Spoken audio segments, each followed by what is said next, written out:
The banging on my front door shattered the silence at exactly 3:07 a.m. Not a knock, not a gentle tap, a violent, demanding pound that echoed through every room of my modest two-story home in suburban Portland, Oregon, the kind of sound that makes your heart skip and your breath catch. But I didn't jump out of bed in panic. I didn't reach for my phone to call 911. I didn't even sit up quickly, startled and confused. Instead, I opened my eyes slowly, deliberately, staring at the white ceiling fan above me, watching its blades rotate lazily in the darkness. And I waited, because somewhere deep in my chest, in that place where a mother's intuition lives, where you know things before your mind can explain them, I already knew who was standing on my porch at 3 in the morning. I already knew what was coming. The pounding came again, harder this time, more insistent, followed by a voice I would have recognized anywhere, in any circumstance, even if I hadn't heard it in months. "Mom, open this door right now. I know you're in there." Sophia, my daughter, my only child, the baby I'd carried for 9 months, the toddler who'd clung to my leg on her first day of preschool, the teenager who'd rolled her eyes at my advice but secretly listened anyway. That voice, once so sweet and full of laughter, now carried nothing but rage and entitlement. I sat up slowly, pulling my cotton robe around my shoulders against the March chill that seeped through the old windows. My hands were steady as I tied the belt. My breathing was calm. I'd been preparing for this moment for months, running through scenarios in my mind, planning every possible response. And now that it was here, I felt strangely at peace. I walked to the window, my bare feet silent on the hardwood floor that David and I had refinished together 20 years ago, back when Sophia was just a little girl learning to ride her bike in the driveway. I pulled back the lace curtain just enough to see outside without being seen. Her silver BMW was parked at a sharp angle in my driveway, blocking my mailbox, headlights still blazing like searchlights, driver's door hanging open as if she'd abandoned the car mid-thought, too furious or too urgent to bother closing it properly. And there she was, Sophia, 32 years old, dressed in expensive designer jeans that probably cost more than my entire week's grocery budget, a black leather jacket that gleamed under the porch light, her dark hair pulled back in a severe ponytail that made her face look harder than I remembered. She was pacing back and forth on my porch, phone pressed to her ear, talking rapidly to someone I couldn't hear. "This is my house now!" she screamed into the night, her voice carrying down the quiet suburban street where families were sleeping, where children were dreaming, where normal people weren't dealing with this kind of nightmare. "You can't keep me out! I have every legal right to be here! The papers went through yesterday!" I let the curtain fall back into place and stood there in the darkness of my bedroom, feeling something cold and certain settle deep into my bones. This wasn't a surprise visit from a daughter who'd suddenly decided to check on her aging mother. This wasn't a mental health crisis or a moment of confusion. This was calculated. This was planned. This was exactly what my attorney Linda Morrison had warned me would happen 3 weeks ago when we sat in her downtown office reviewing security camera footage and legal documents. "She's going to make her move soon," Linda had said, her reading glasses perched on her nose as she studied the forged signature on the quitclaim deed. "She thinks she's covered all her bases. She thinks you won't fight back. And when she does make her move, Mary, you need to be ready." I was ready. I'd been ready for weeks. This was the moment Sophia finally showed her hand, finally revealed exactly who she'd become, and I was going to let her dig herself in so deep there'd be no way out. Before I go any further, before I tell you about the confrontation that changed everything, I need to pause here for just a moment. I know you're listening to this story right now. Maybe you're folding laundry while you listen, or you're driving to work with this playing through your car speakers, or maybe you're lying in bed at 2 in the morning, unable to sleep, scrolling through videos trying to find something to distract you from your own worries. Wherever you are, whatever you're doing, I'd love to know. Leave a comment and tell me where you're watching from and what time it is in your part of the world. And if this story has already caught your attention, if you're wondering what happens next, please hit that like button. Share this with someone who needs to hear it, someone who might be going through something similar, someone who needs to know they're not alone. And subscribe to the channel so you don't miss what happens next, because trust me, you're going to want to see how this unfolds. The ending is something nobody sees coming. All right, back to that cold March morning in my house on Maple Street. I didn't rush downstairs. I took my time, moving deliberately, methodically. I tightened the belt on my robe, slipped my feet into the worn slippers David had bought me for Christmas 15 years ago, the ones I couldn't bring myself to throw away, even though the soles were thin and the fabric was faded. I walked slowly down the hallway, past the framed photos that lined the walls, pictures of happier times. Sophia as a baby, chubby-cheeked and giggling. Sophia on her first day of kindergarten, missing her 2 front teeth but smiling anyway. Sophia at her high school graduation, looking so proud, so full of potential and promise. When did everything change? When did that sweet little girl turn into the woman currently screaming on my porch? Through the frosted glass panel beside my front door, I could see Sophia's silhouette, still pacing, still on her phone. Her voice carried through the wood, sharp and impatient. No, she's not answering. She's probably hiding in there, thinking she can just ignore this. But she can't.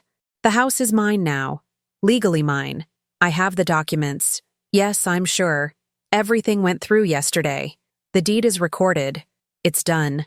I stood there listening, feeling my heartbeat remain steady and slow.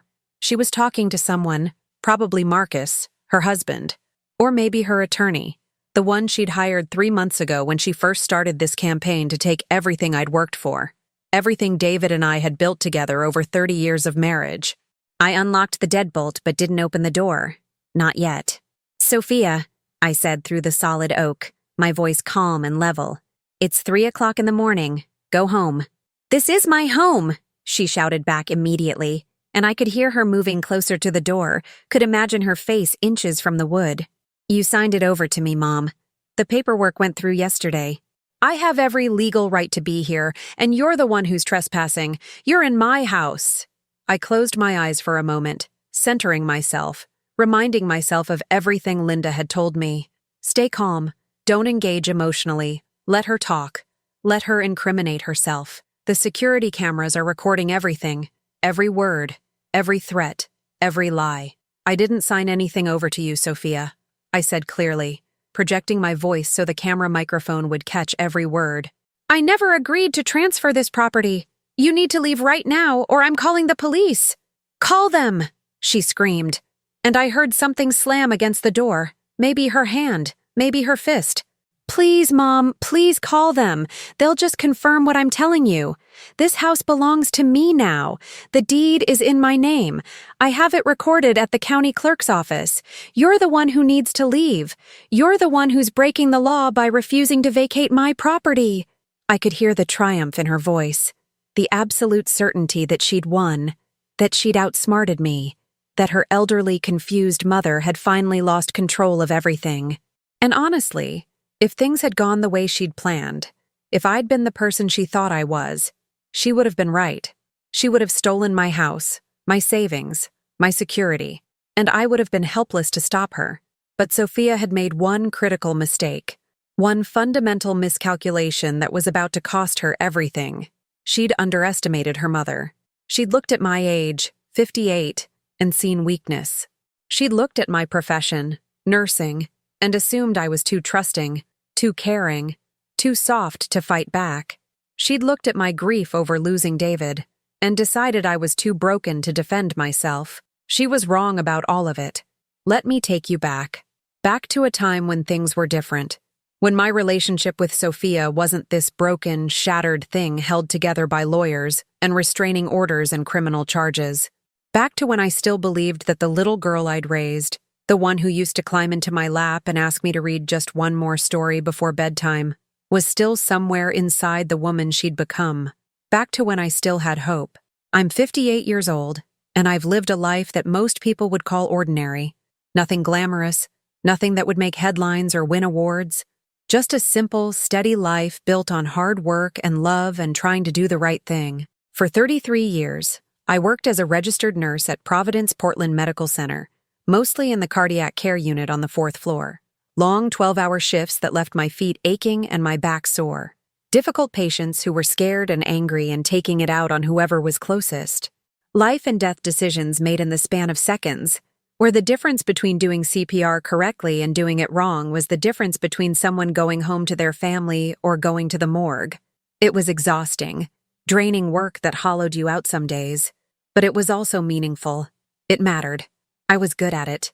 My patients trusted me. My colleagues respected me. And it paid well enough that when my husband David died of a sudden massive heart attack 12 years ago, right there in our living room while we were watching the evening news, I was able to keep our home and raise Sophia without drowning in debt or losing everything we'd built. David and I had bought this house back in 1995, back when this neighborhood of modest two-story homes was still affordable for working-class families like ours. Back when you could buy a 3-bedroom, 2-bathroom house with a small yard and a 2-car garage on a nurse's salary and a construction worker's income and actually make the mortgage payments without selling your soul. We'd walked through this house on a Saturday afternoon in June, holding hands, imagining our future here. David had pointed out how solid the foundation was, how the roof had good years left on it, how the maple tree in the front yard would provide shade in the summer. I'd loved the big kitchen windows that let in so much light, the hardwood floors that just needed refinishing, the way the whole house felt warm and welcoming. We'd made an offer that same day, moved in 6 weeks later. Sophia was 3 years old then, a tiny thing with dark curls and enormous brown eyes, who'd run from room to room squealing with delight at having her own bedroom, her own closet, her own space in the world. This house held everything, every memory of my marriage, every milestone of my daughter's childhood. David teaching Sophia to ride her bike in the driveway, running behind her with his hands outstretched, ready to catch her if she fell. Sophia's high school graduation party in the backyard, 50 people crammed under a rented tent, everyone laughing and celebrating. The Christmas after David died, when Sophia held me while I cried, promising me that everything would be okay, that we'd get through it together. After David died, the mortgage insurance paid off what we still owed, so the house became mine free and clear. No more payments, just property taxes and utilities and maintenance. It became my sanctuary, the place where I could grieve in private, where I could heal, where I could build a life that felt stable and safe, even though half of my heart was missing. Sophia had always been an ambitious child, even when she was small. While other kids were content with whatever toys they had, Sophia always wanted more. Better dolls, nicer clothes, the expensive sneakers that cost 3 times as much as the regular ones, but had the right logo on the side. At first, I thought it was normal. All kids want things. All kids compare themselves to their peers. But as she got older, the ambition intensified. It wasn't enough to do well in school. She had to have the highest grades. It wasn't enough to be on the dance team. She had to be captain. It wasn't enough to go to college. It had to be the best college, with the most prestigious program, with the brightest future. I worked extra shifts to make it happen. Double shifts, holiday shifts, overnight shifts that left me so tired I could barely think straight. I sent her to private school because the public schools in our district weren't good enough. I paid for dance classes and piano lessons and SAT prep courses. When she got into Oregon State University, I took out student loans to cover what her partial academic scholarship didn't. I wanted her to have opportunities I never had. I wanted her to build a life that felt limitless, unbounded by the financial constraints I'd always lived with. She graduated with a degree in business administration and a minor in finance. Honors. Dean's List. Job offers from 3 different companies before she even walked across the stage to get her diploma. She chose a position at a wealth management firm in downtown Portland, started dating Marcus Chen 6 months later, and married him in an elaborate wedding 2 years after that. A wedding that cost $40,000, half of which I paid for even though I couldn't really afford it, even though I had to dip into my retirement savings to cover my share. Marcus worked in tech, something involving cryptocurrency and blockchain and digital assets that I never fully understood, no matter how many times he tried to explain it to me.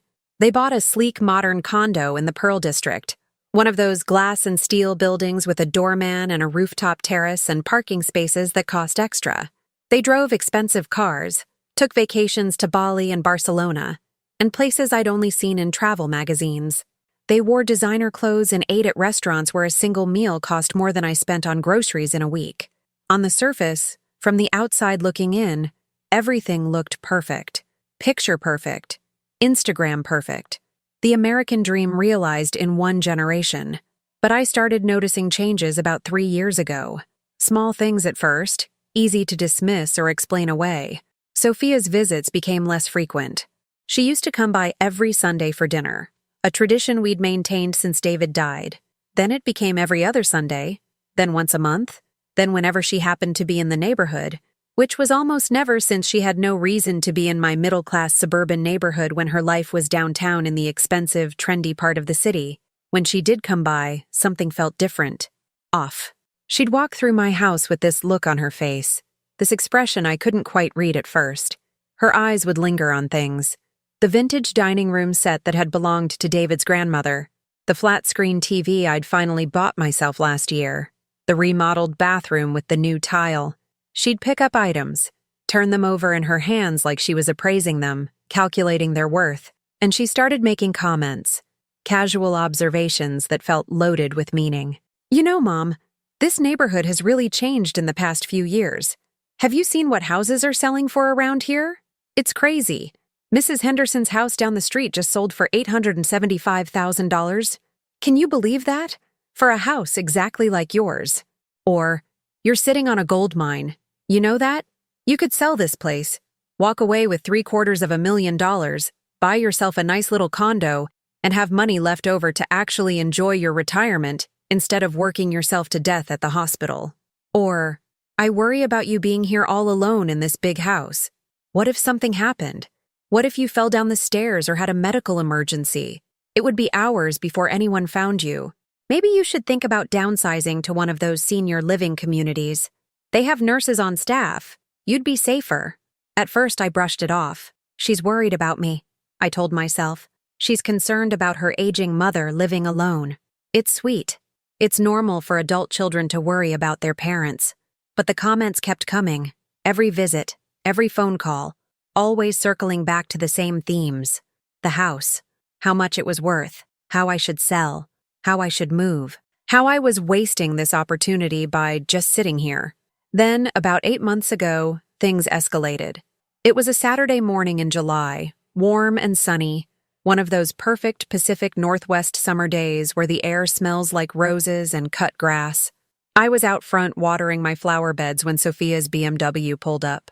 I smiled, happy to see her, already planning lunch in my head. But she wasn't alone. She got out of the driver's seat, and a woman I'd never seen before got out of the passenger side. Perfectly styled blonde hair, designer suit, carrying a leather portfolio that screamed expensive. "Mom!" Sophia called out, waving cheerfully. "This is Diane Maxwell. She's one of the top real estate agents in Portland. I brought her by to take a look at the house, get some preliminary numbers, start talking about strategy." I stood there with the hose in my hand, water still running, completely blindsided. Strategy for what? "For selling," Sophia said brightly, like it was the most obvious thing in the world. I told Diane all about the house, and she's really excited about the potential. She thinks we could list it for $850,000, maybe push for $900,000 if we do some light staging. Isn't that incredible? Diane stepped forward, hand extended, smile professional and practiced. "Mrs. Patterson, it's lovely to meet you. Your daughter has told me so much about this property. I'd love to do a quick walkthrough, take some measurements, get a feel for the space. Based on recent comparables in this neighborhood, I really do think we're looking at high 8 figures, possibly breaking into the 900,000 range if we time it right. The market is hot right now. This is the perfect time to sell." I looked at Sophia, then at Diane, then back at Sophia. I didn't agree to this. I never said I wanted to sell my house. Sophia's smile didn't waver, but something flickered in her eyes. Annoyance, maybe. Frustration. "Mom, we've talked about this. Multiple times. You said you were thinking about it." "No," I said slowly, carefully. "You've talked about it. You've suggested it. I've never agreed to anything." Diane's professional smile faltered slightly. She glanced at Sophia, clearly uncomfortable. "Oh, I was under the impression that Mrs. Patterson was ready to move forward with a listing." "She is," Sophia said firmly. She gets confused sometimes. Forgetful. Don't you, Mom? My jaw tightened. I'm not confused, Sophia. And I'm not forgetful. I'm 57 years old, not 90. I'm still working full-time at the hospital, managing critically ill patients. I think I can manage to remember whether or not I agreed to sell my house. Diane took a small step backward, clutching her portfolio like a shield. I think maybe I should let you two talk privately. Sophia, why don't you give me a call later, and we can discuss next steps? Mrs. Patterson, it was nice to meet you. She practically fled to her car, a sleek white Mercedes parked behind Sophia's BMW. She was gone in seconds, leaving me standing there with the hose still running water onto the lawn, soaking my shoes, while my daughter stood on my driveway looking at me like I'd just embarrassed her in front of someone important. That was completely unnecessary, Mom, Sophia said coldly once we were alone. I was trying to help you. Help me do what? I asked. Sell my home without my permission? You're being dramatic. She crossed her arms, her posture defensive and closed off. I'm trying to help you make smart decisions while you still can. While I still can? What's that supposed to mean? She looked away, jaw tight, clearly trying to control her temper. You know what I mean. You're not getting any younger. Dad died of a heart attack at 63. Heart disease runs in his family. What happens if something happens to you and you haven't made any plans? What happens to all this equity just sitting here? What happens to it? I repeated slowly, the meaning of her words sinking in like stones dropping into deep water. Sophia, are you asking me what happens to my house when I die? I'm asking you to think practically, she snapped. Do you have any idea how much money you're sitting on? This house could sell for $850,000, maybe more. You could live comfortably for the rest of your life on that money. You could actually retire instead of working yourself into the ground. And when you do eventually pass, there'd be something left, something substantial. For me, for your only daughter who's been trying to help you and getting nothing but resistance. And there it was, the truth, finally spoken plainly. This wasn't about my well-being. This wasn't about my safety or my health or my future. This was about money, about inheritance, about my daughter looking at me and seeing nothing but a bank account she couldn't access yet, property she couldn't liquidate, wealth she couldn't spend. Sophia, I said quietly, when I die, yes, this house will go to you. It's in my will. Everything I have will go to you because you're my daughter and I love you. But I'm 57 years old. I'm healthy. I could easily live another 30 years. And I'm not selling my home so you can have the money now instead of later. Her face flushed red. That's not what I'm saying. That's exactly what you're saying. You don't understand what Marcus and I are dealing with, she said, her voice rising. His investments haven't performed the way we expected. We have debt. We have expenses. We need help, and you're sitting here on all this money doing nothing with it. Then maybe you need to adjust your lifestyle, I said, keeping my voice level, even though my heart was pounding. Maybe you need to sell the expensive condo or the luxury cars or cut back on the international vacations. I'm not selling my home to fund yours, Sophia. This is where your father and I built our life. This is where I raised you. This is my security, my stability. I'm not giving it up. She stared at me for a long moment, her expression hardening into something I didn't recognize. Something cold and calculating. Fine, she said finally. Have it your way. But don't come crying to me when you realize you should have listened. She got in her car and drove away without another word. No goodbye, no apology, just gone. I stood there in my flooded flower bed, water still running from the forgotten hose, and felt something shift in my chest. Something breaking. That was the moment I realized my daughter was capable of things I'd never imagined. That was the moment I started to understand I might need to protect myself from my own child. I didn't hear from Sophia for 3 weeks after that confrontation. No phone calls, no text messages, nothing. At first I was hurt, then worried. Then, as time passed, I started to feel something else. Relief. The absence of her constant pressure, her persistent suggestions, her thinly veiled demands, felt like being able to breathe deeply for the first time in months. But I should have known the silence wouldn't last. Should have known she was planning something. 3 weeks to the day after she'd brought that real estate agent to my house, I received a letter in the mail. Not a personal letter from Sophia, but an official legal letter on expensive letterhead from a law firm downtown. Coleman and Associates, attorneys at law. I opened it standing at my kitchen counter, my hands starting to shake before I even finished reading the first paragraph. Dear Mrs. Patterson, we represent Sophia Patterson Chen regarding concerns about your current mental competency and your ability to manage your financial affairs independently. It has come to our client's attention that you may be experiencing cognitive decline, including memory loss, confusion, and difficulty making sound decisions regarding your assets and property. We are writing to request that you undergo a formal psychiatric evaluation to assess your current mental status. Additionally, we strongly recommend that you consider establishing a durable power of attorney and appointing a responsible party to assist with the management of your financial affairs, including but not limited to your residential property, bank accounts, and retirement assets. Please contact our office at your earliest convenience to discuss these matters. Our client wishes to help you through this difficult time and ensure that your best interests are protected. Sincerely, James Coleman, Esq. I read the letter 3 times, each time feeling my disbelief grow stronger, colder. My daughter had hired an attorney. My daughter was claiming I was mentally incompetent. My daughter was trying to take control of my life, my money, my home, by painting me as someone who couldn't manage my own affairs. I sat down at my kitchen table, the letter clutched in my shaking hands, and felt something I hadn't felt since David died. True, bone-deep fear. Not because I thought she was right. I knew I wasn't experiencing cognitive decline. I was sharp as I'd ever been. Just last week, I'd managed a complex code blue situation at the hospital, coordinating a team of 6 people through a successful resuscitation. My mind worked perfectly fine, but I understood what Sophia was doing. She was building a narrative, creating a paper trail, establishing documentation that would support her claim that her mother was declining, confused, unable to care for herself, and if she could convince a judge of that, she could get herself appointed as my conservator.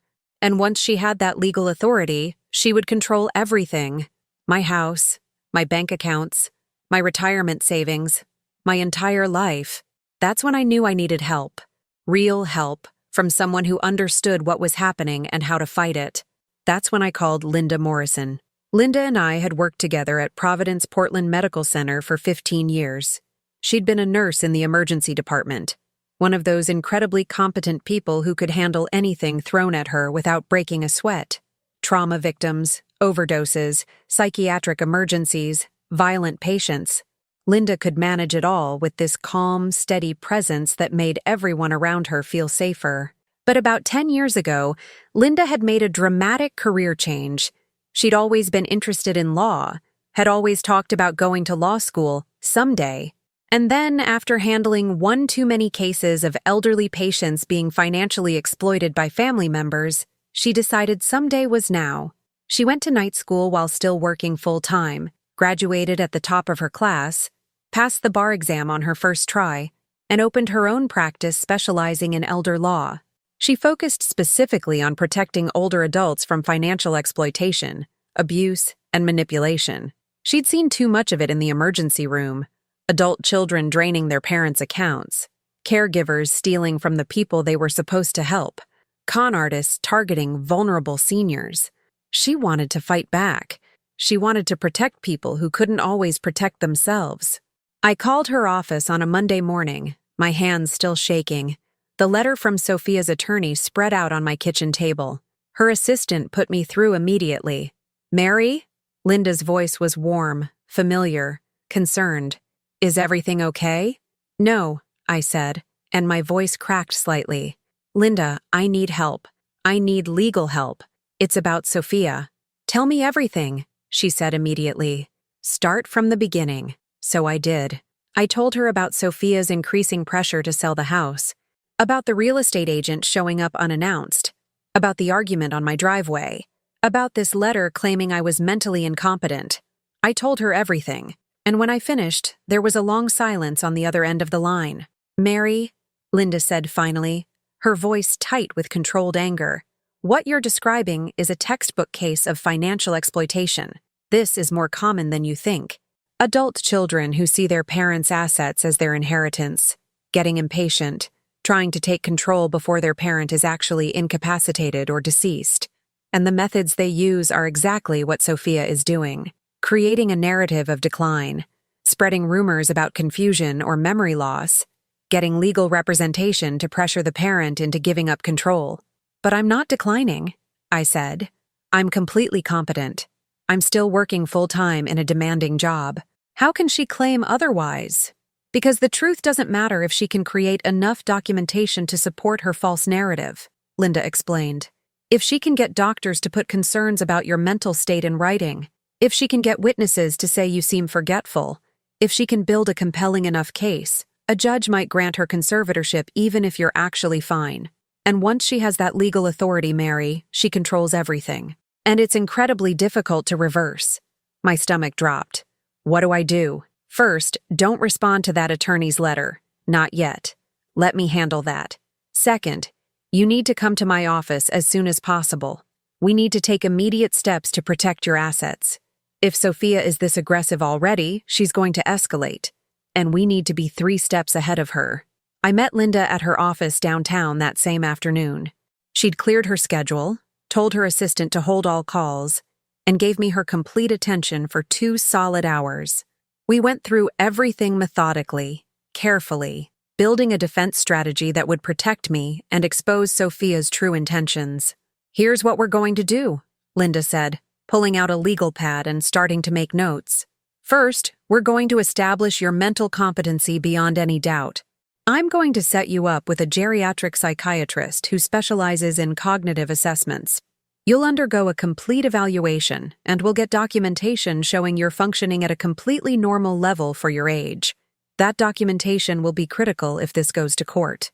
Okay, I said, taking notes of my own. Second, we're going to protect your assets in a way that Sophia can't touch even if she does somehow get conservatorship.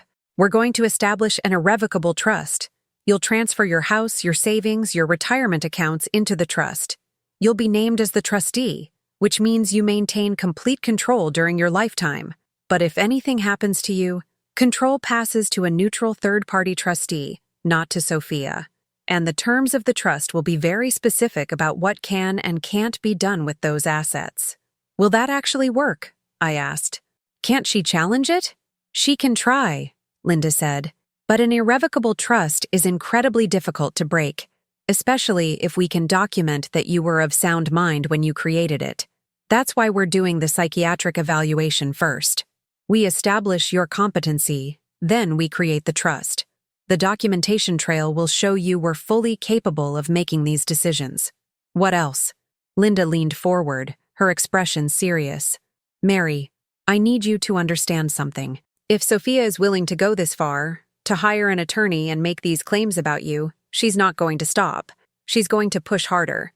She might try to access your medical records to look for anything she can use against you. She might start spreading rumors to your neighbors or colleagues, trying to create witnesses who'll say you seem confused. She might even try to access your home or your documents without permission. What are you saying? I'm saying you need to document everything from this point forward. Every interaction with Sophia, every conversation, every visit. And I strongly recommend you install security cameras in your home, not just for security, but for documentation. If she tries to enter your property without permission, if she tries to take documents or items, if she makes threats or false claims, we need it recorded. We need evidence. The thought of surveilling my own daughter felt wrong, felt like a betrayal of everything a mother-daughter relationship should be. But I also understood that this wasn't about me being paranoid or overreacting. This was about protecting myself from someone who had already demonstrated they were willing to lie about my mental state to take control of my assets.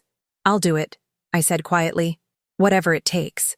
Over the next 3 weeks, Linda and I built my defense. I underwent the psychiatric evaluation, spending 4 hours with Dr. Patricia Nguyen, a geriatric psychiatrist who put me through every cognitive test imaginable. Memory tests, problem-solving exercises, questions about daily functioning, questions about my mood, my relationships, my ability to manage finances and medications and complex tasks. The results came back exactly as I knew they would, completely normal. No signs of cognitive decline, no memory impairment, no deficits in executive functioning or decision-making capacity. Dr. Nguyen's written report stated clearly, Mrs. Patterson demonstrates cognitive functioning well within normal limits for her age and education level. She is fully capable of managing her own affairs and making sound decisions regarding her health, finances, and property. There is no clinical evidence of dementia, cognitive impairment, or diminished capacity. Armed with that documentation, Linda and I moved forward with creating the trust. We spent hours going over the details, making sure every clause was airtight, every provision clear. My house was transferred into the Mary Patterson Living Trust. My savings accounts, my retirement funds, everything went into the trust. I remained as trustee with complete control, but Linda helped me name a professional fiduciary service as successor trustee, ensuring that if anything happened to me, a neutral third party would manage everything according to the specific instructions I'd laid out. Instructions that provided for my care, but prevented anyone from simply liquidating assets or taking control for their own benefit. The documents were filed with the county. But Linda also filed a motion to temporarily seal the records, citing concerns about potential financial exploitation. The judge granted it.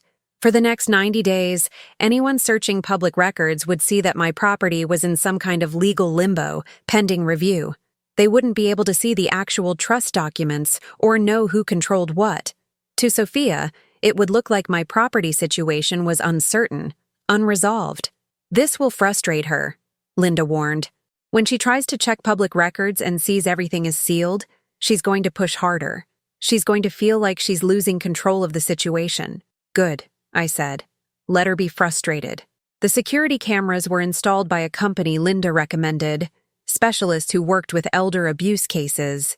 They installed 6 cameras total, 1 at the front door capturing the porch and driveway, 1 at the back door, 1 in the living room with a wide angle capturing most of the main floor, 1 in the hallway, 1 covering the side of the house and the gate to the backyard, all of them recording constantly, feeding to cloud storage that couldn't be deleted or tampered with, high-definition video with audio, everything time-stamped, everything saved.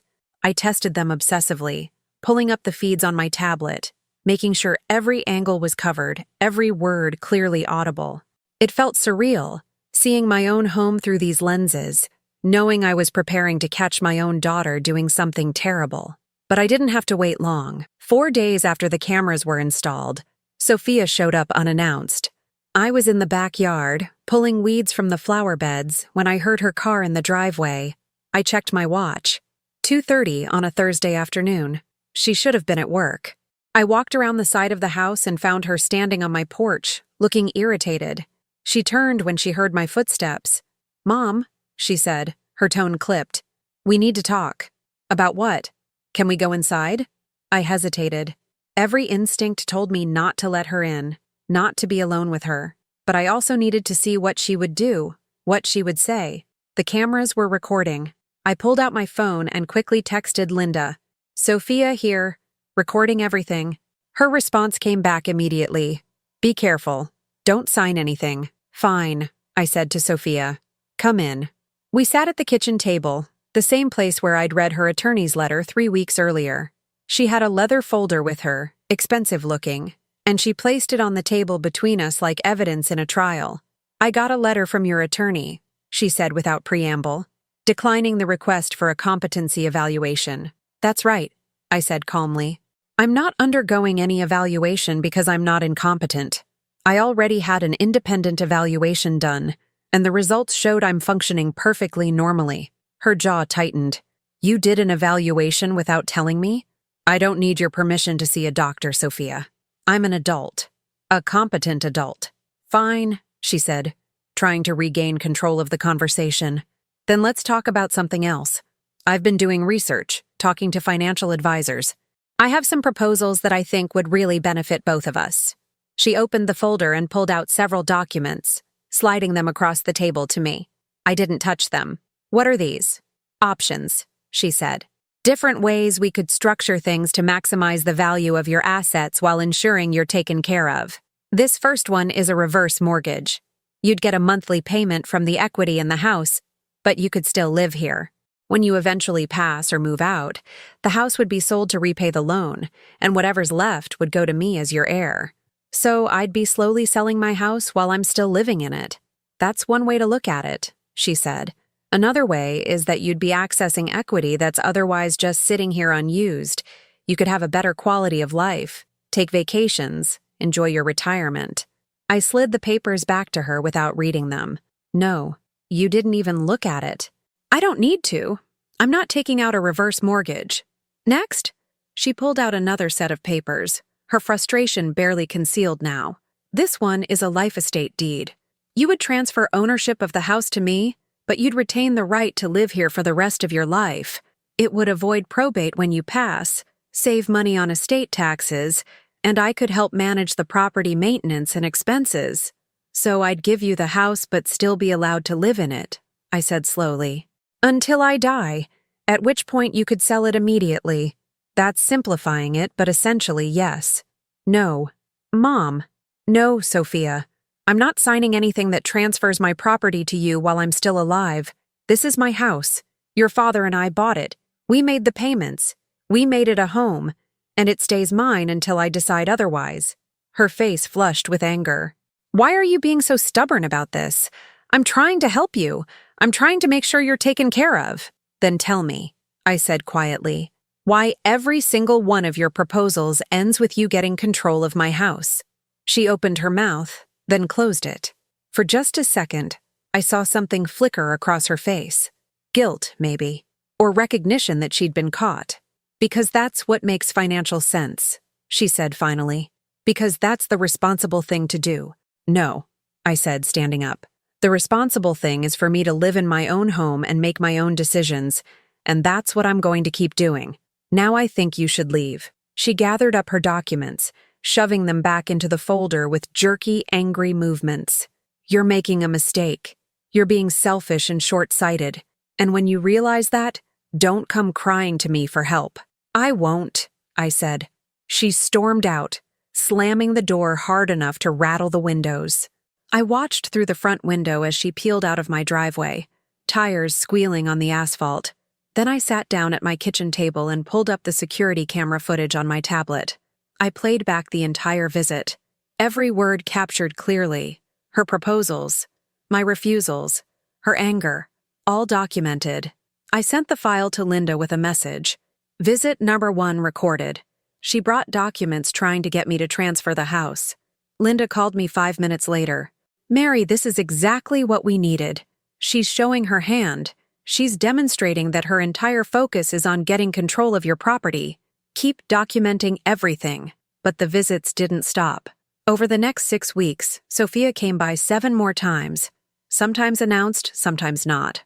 Always with new proposals, new documents, new schemes dressed up as helpful suggestions.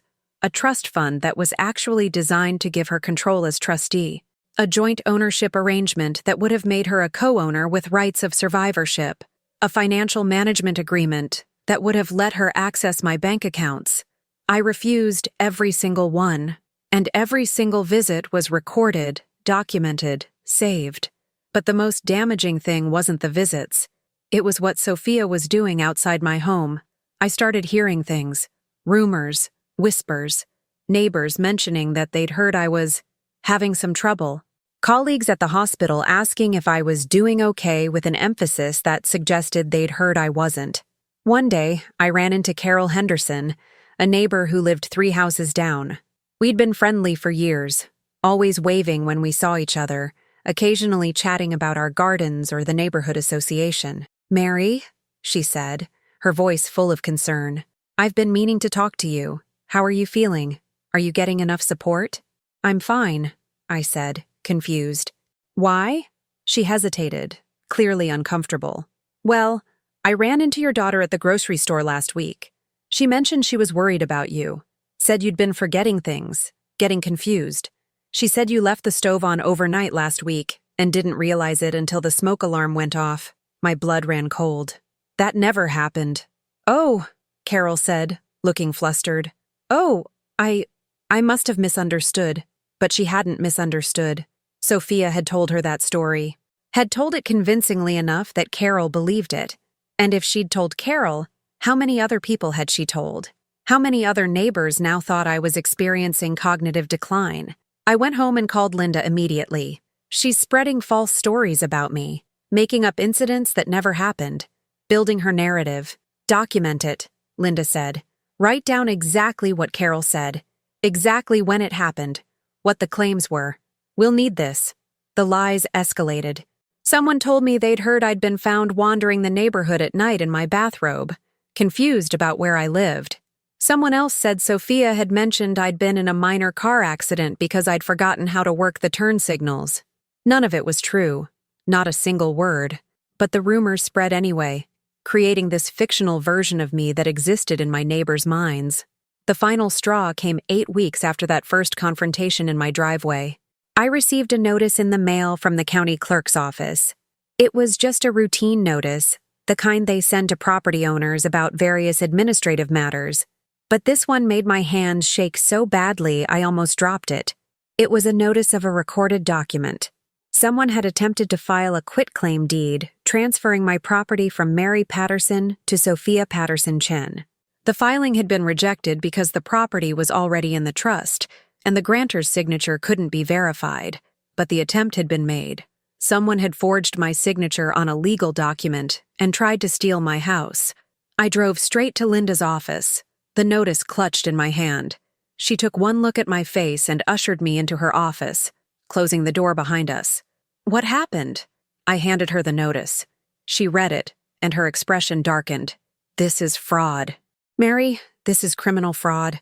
Your daughter forged your signature and attempted to illegally transfer your property. What do I do? I whispered. We go to the police, right now. We drove to the county sheriff's office together.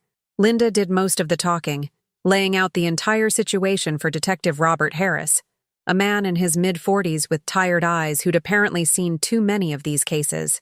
He listened carefully, took notes, examined the notice, and asked me to provide handwriting samples so they could compare my real signature to the forged one. Mrs. Patterson, he said when Linda finished explaining, I want you to understand that if your daughter did this, if she actually forged your signature and attempted to steal your property, she's going to face serious criminal charges. This isn't a civil matter. This is fraud, forgery, possibly elderly financial exploitation. We're talking about potential prison time. My daughter, my only child, in prison. I felt sick, but I also felt something else. Determined. Because what she'd done was wrong. And if I didn't stop her now, she would just keep going. Keep lying, keep scheming, keep trying to take everything I had. I understand, I said, and I want to file charges. The investigation took 3 weeks. Detective Harris was thorough. He obtained the original filing that had been rejected, examined the forged signature, interviewed the notary whose seal had been used on the document. The notary, a woman named Linda Chen, no relation to Marcus, was horrified when Detective Harris showed her the document. She kept meticulous records, and she had no record of ever notarizing anything for me. More importantly, she'd never met me. Someone had faked her notary seal. Through some investigation into her records and security footage from her office, they identified a woman matching Sophia's description who'd come in offering to pay cash for a quick notary job, no questions asked. Linda Chen had refused and asked her to leave. But apparently Sophia had found another notary, or someone pretending to be one, who was willing to break the law for money. We've got enough for charges, Detective Harris told me 3 weeks later. But Mrs. Patterson, I want to give you one more chance to think about this. Once I make an arrest, this becomes public. Your daughter will be arrested, booked, possibly bonded out. There will be a trial. It will be in the newspapers. Everyone will know. Are you sure you want to proceed? I thought about Sophia as a little girl, running to me when she scraped her knee, holding my hand on her first day of school, reading books together before bedtime. But then I thought about the woman she'd become, the lies she'd told, the signature she'd forged, the house she'd tried to steal.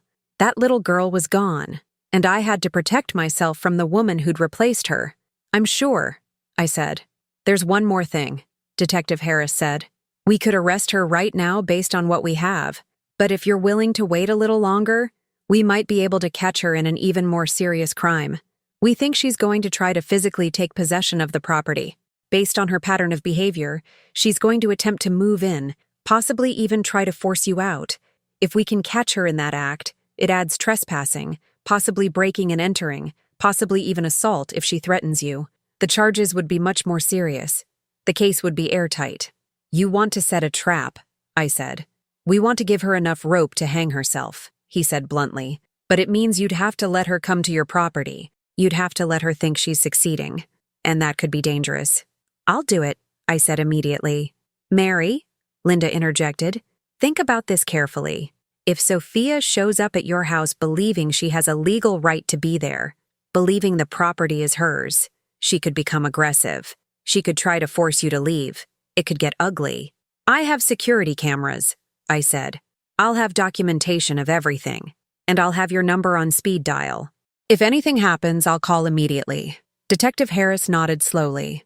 All right, here's what we do. We let word slip that you're going to be out of town, that the house will be empty. We know Sophia is monitoring you, probably through neighbors or mutual acquaintances.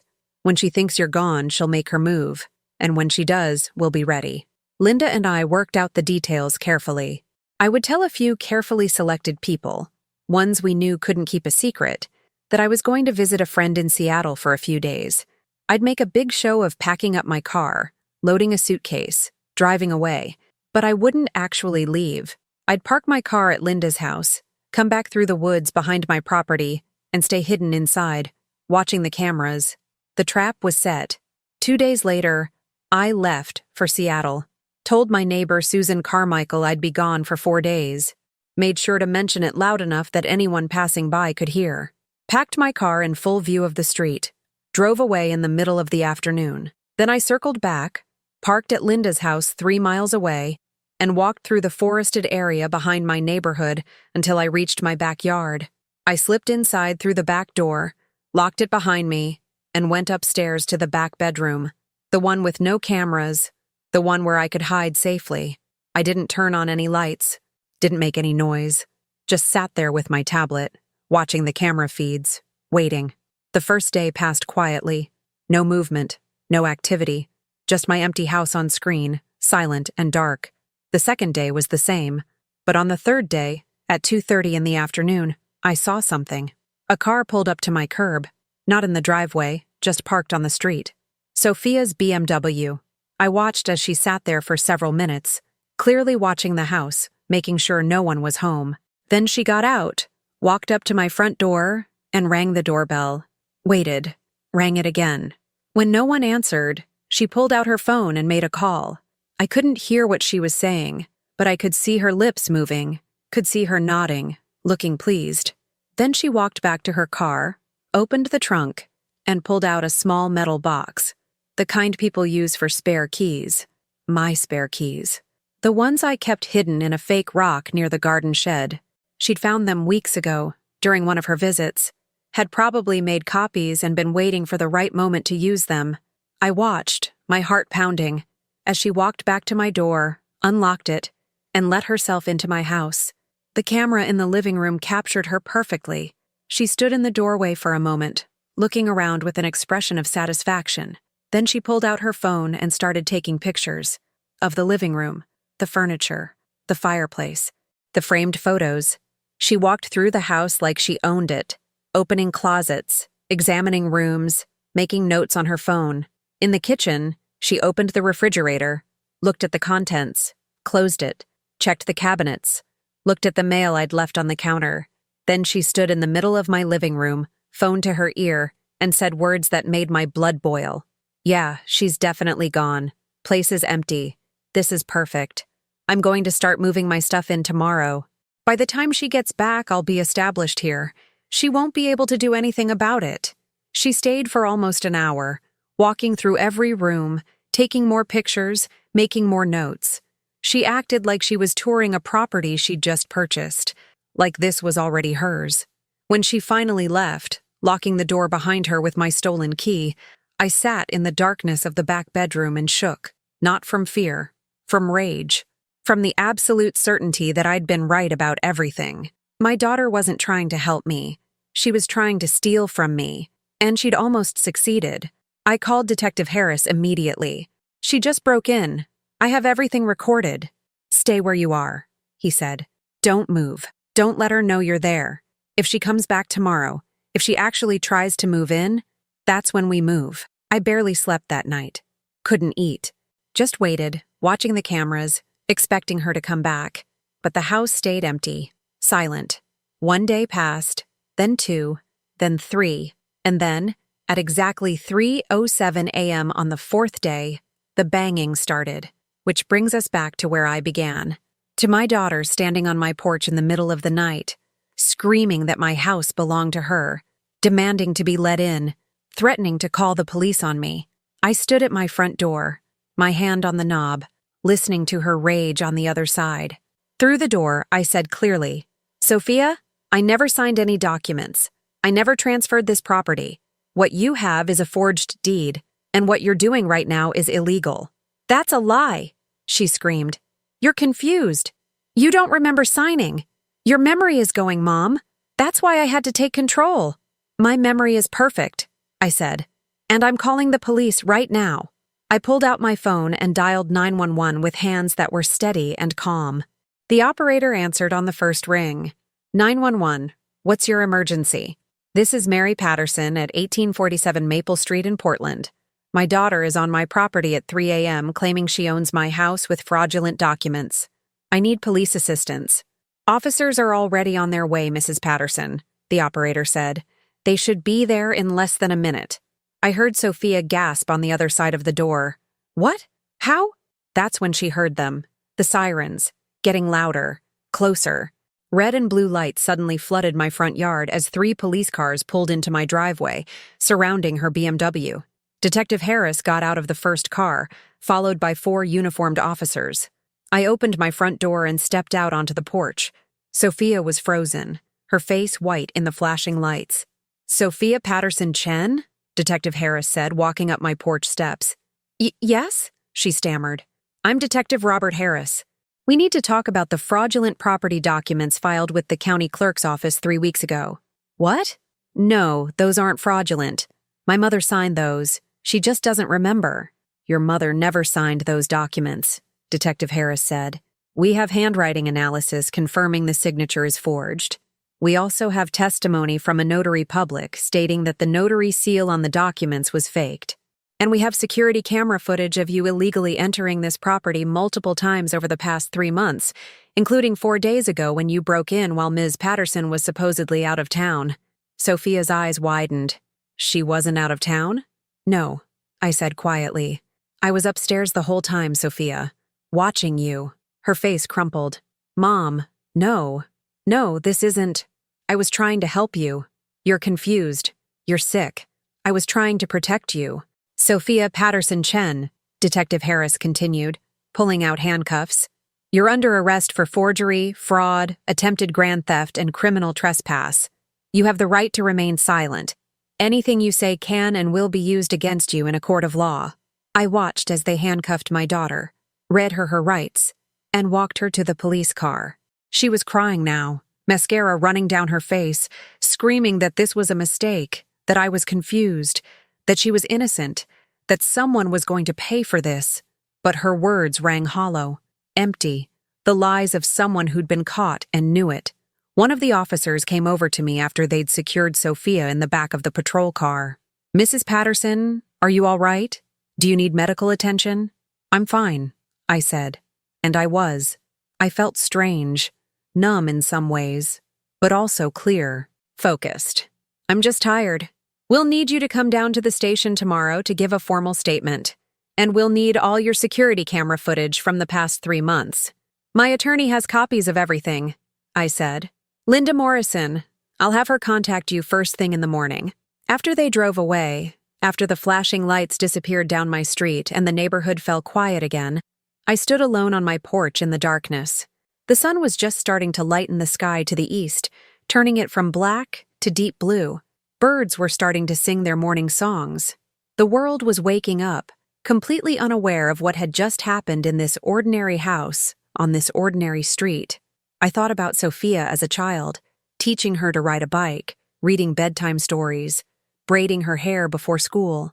All those moments of pure love, uncomplicated and real. Where had that little girl gone? When did she transform into someone who could look at her own mother and see nothing but an obstacle to money? I would probably spend the rest of my life trying to answer that question. The legal process took 11 months from that night to final sentencing. Sophia was released on bond the morning after her arrest, $50,000 that Marcus somehow scraped together despite their financial problems. She was ordered to have no contact with me, to stay at least 500 yards away from my property, and to surrender her passport. She pleaded not guilty at her arraignment, hired an expensive defense attorney who immediately started building a case that I was actually the incompetent one, that I was mentally impaired, that I had signed those documents and simply didn't remember. It was exactly what Detective Harris and Linda had predicted. But we were ready. Linda brought in Dr.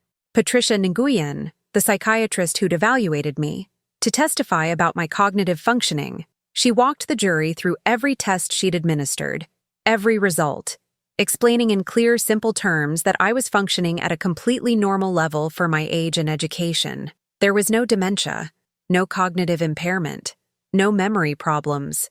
She brought in my supervisor from Providence Portland Medical Center, Karen Wu, who'd worked with me for 12 years. Karen testified that I was still working full-time in one of the most demanding nursing units in the hospital, that I regularly handled complex patient cases, that I'd never shown any signs of confusion or cognitive decline, and that just 2 months before Sophia's arrest, I'd been nominated for a Nursing Excellence Award. She brought in my financial advisor, who testified that I managed my own retirement accounts and investment portfolio without any assistance, making sound decisions that demonstrated clear financial understanding. She brought in 3 of my neighbors who testified that I seemed perfectly normal to them, that I'd never appeared confused or forgetful, and that Sophia had told them stories about my supposed decline that didn't match what they'd actually observed. And then Linda played the security camera footage. All of it. Sophia letting herself into my house with stolen keys. Sophia walking through my home taking pictures. Sophia on the phone saying, "By the time she gets back, I'll be established here. She won't be able to do anything about it." The jury sat in silence, watching my daughter incriminate herself with her own words and actions. The handwriting expert testified that the signature on the forged deed was definitely not mine. The notary whose seal had been faked testified that she'd never met me, never notarized any documents for me, and that someone had illegally used her credentials.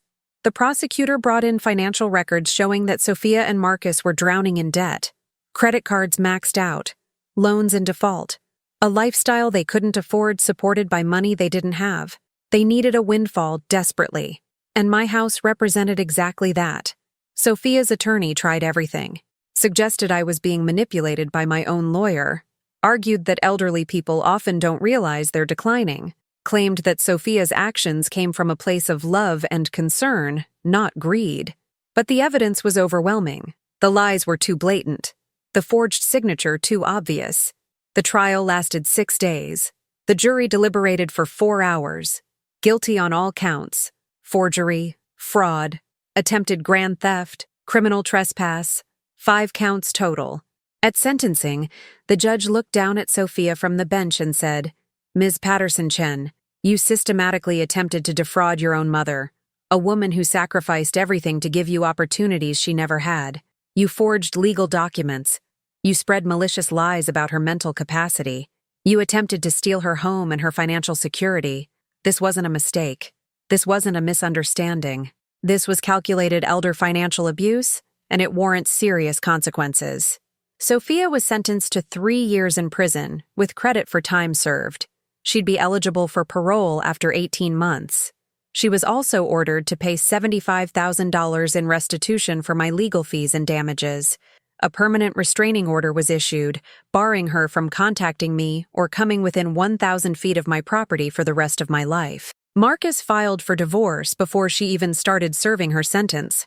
He released a public statement saying he'd had no knowledge of her actions, that he was horrified by what she'd done, and that he couldn't remain married to someone who'd betrayed their own family so completely. The divorce was finalized while she was in prison. He kept the condo. She kept the debt. I haven't spoken to Sophia since that night on my porch. She's written me letters from prison, dozens of them.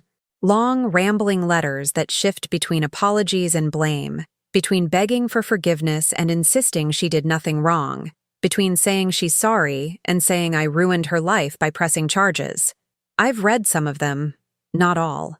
The ones I have read follow a pattern.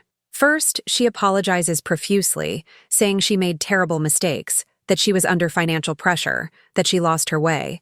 Then, a few paragraphs later, she starts explaining why what she did wasn't actually that bad, why I overreacted, why I should have just worked with her instead of involving lawyers and police.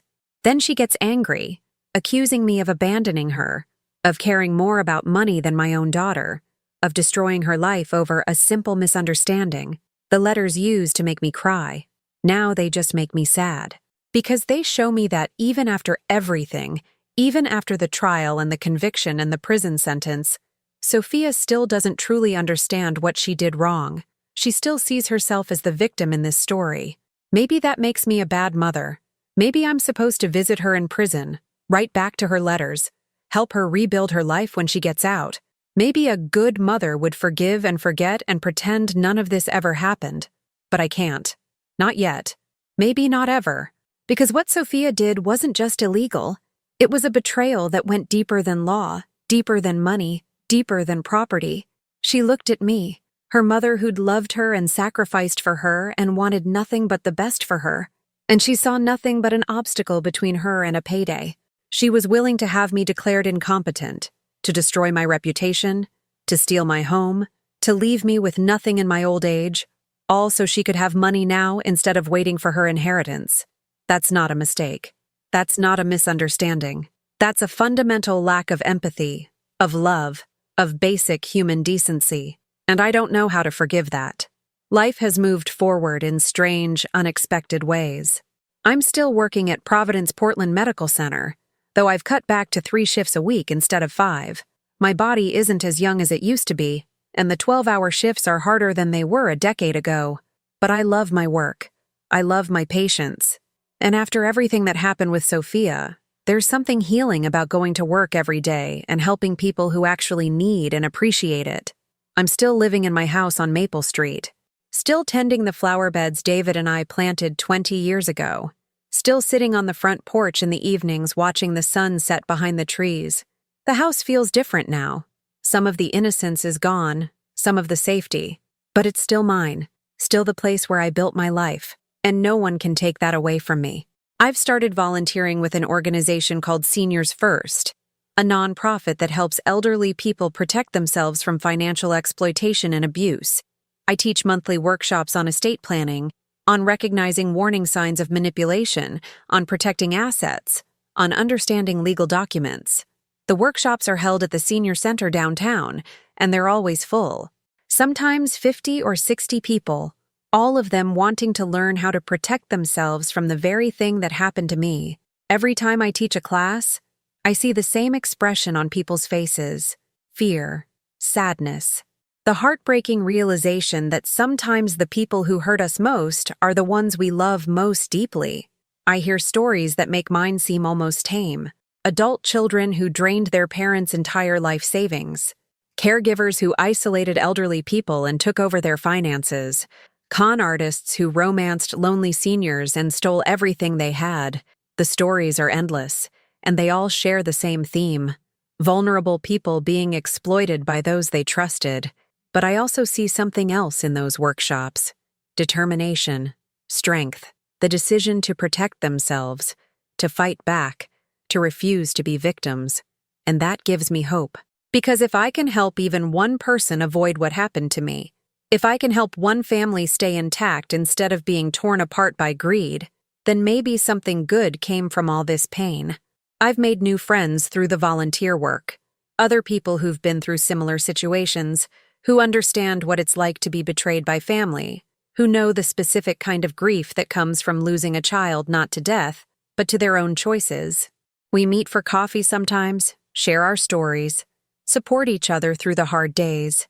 They've become a chosen family of sorts, the family I built for myself when my blood family fell apart. Karen Wu, my supervisor at the hospital, has become one of my closest friends. She was there through the whole ordeal, listened to me cry, encouraged me to stay strong, testified at the trial. She and her husband, Jim, have me over for dinner at least twice a month. They've made it clear I'm always welcome, always have a place at their table. That kind of friendship, the kind that shows up in a crisis and doesn't leave when things get messy, is rare. I treasure it. Linda Morrison remains my attorney, but she's also become a dear friend. We have lunch together every few weeks, sometimes to discuss estate planning updates or legal matters, but more often just to talk. About life, about work, about the cases she's handling where other elderly people are being exploited. She's thinking about writing a book about elder financial abuse, using anonymous case studies to educate people about the warning signs and how to protect themselves. She's asked if she can include my story. I said yes, as long as Sophia's name is changed. Not to protect her, but to protect myself from being recognized. And sometimes, late at night when I'm lying in bed unable to sleep, I think about what I would say to Sophia if I could.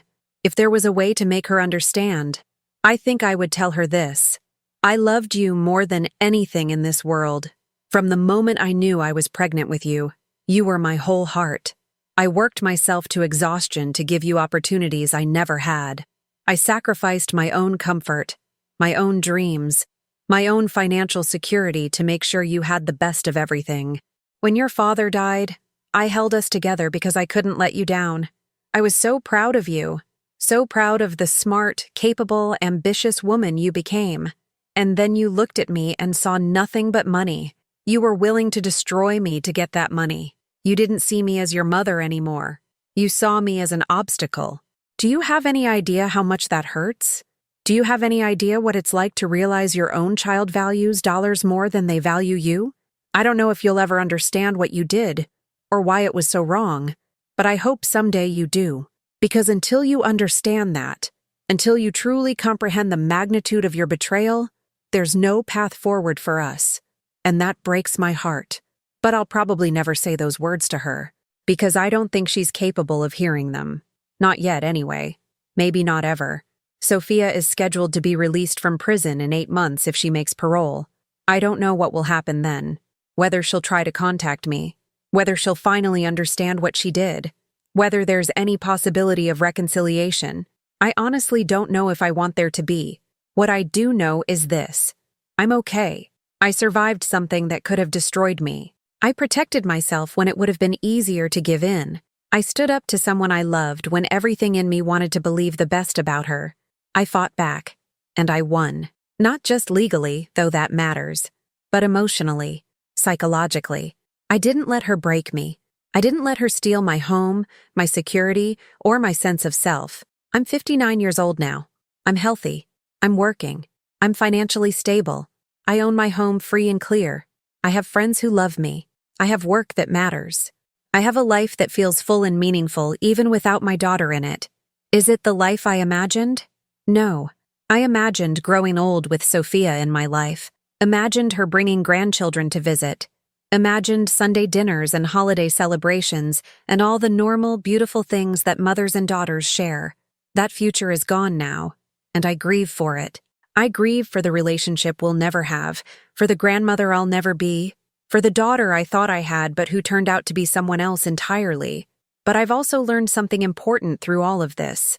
I've learned that you can survive the unsurvivable, that you can lose what you thought you couldn't live without and still keep going. That strength isn't about never feeling pain. It's about feeling the pain and moving forward anyway. That protecting yourself isn't selfish. It's necessary. That sometimes the bravest thing you can do is refuse to be a victim. Before I go, I want to hear from you. Have you ever dealt with someone who tried to manipulate or take advantage of you? Someone you trusted who betrayed that trust? Maybe a family member, maybe a friend. Maybe someone you thought would never hurt you. You're not alone. This happens more than anyone wants to admit. It's not your fault. And you have every right to protect yourself, even if the person hurting you is someone you love. Leave your thoughts in the comments below. Tell your story if you feel comfortable. Sometimes just knowing other people have been through similar things, that we're not alone in this particular kind of pain, makes it a little easier to bear. And if you connected with this story, if it resonated with you or helped you feel less alone, please hit that like button. Share it with someone who needs to hear it, someone who might be going through something similar. Subscribe to the channel so you don't miss future stories, because we're all in this together, navigating the complicated, messy, beautiful, heartbreaking experience of being human. Your support means everything to me.